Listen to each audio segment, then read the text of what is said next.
Hi అండి. గుణదల చట్నీ చూసారా ఎంత బాగుందో కదా. నైట్ పూట అయితే భలే లైటింగ్స్తో కళ్ళకల్లాడిపోయిద్ది. నైట్ పూట అయితే చూస్తానికి చాలా బాగుంటుంది. ఇంక ఈరోజు అయితే మా హస్బెండ్ లీవ్ తీసుకున్నారు. ఇంకా ఇక్కడైతే విశాల్ మార్ట్కి వచ్చామండి మేము. చాలా బాగుంటుంది. మీలో ఎంతమందికి విశాల్ మార్ట్లో షాపింగ్ అంటే ఇష్టం కామెంట్ చేయండి. ఇంకా మా చిన్నోడికి అయితే డ్రెస్సెస్ తీసుకుందామని అయితే వచ్చాము. ఇక్కడైతే బడ్జెట్ ఫ్రెండ్లీగా ఉంటాయి కదా. ఇంకా స్టార్టింగ్ ఇక్కడైతే టెంట్ వేసి కొంచెం ఆఫర్స్ ఉండే అయితే పెట్టారు. అయినా ఎక్కువ కాస్టే ఉన్నాయి. ఇంకా ఫస్ట్ అయితే ఇలా పిల్లోస్ చూస్తున్నాము. నాకైతే ఈ ఎలిఫెంట్ పిల్లోస్ అయితే బాగా నచ్చింది. 100 రూపీస్ పడింది ఒకటే అయితే. ఇంకా ఎన్ని చూసినా కానీ నాకైతే ఇదే బాగా నచ్చింది. ఇంక ఇదే తీసుకున్నాము.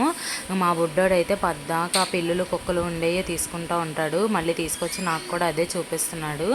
అయినా అవేం తీసుకోలేదు, నాకు నచ్చింది తీసుకున్నాను. షాపింగ్ చేయడానికి వచ్చింది అయితే మా చిన్నోడి కోసమే. అయినా అన్నీ చూడాలనిపిస్తుంది కదా, అందుకని చెప్పి చూస్తున్నాము. ఇంతకీ మేము ఏం తీసుకున్నామో నెక్స్ట్ వీడియోలో చెప్తాను. ప్లీజ్ సబ్స్క్రైబ్ చేసుకోండి.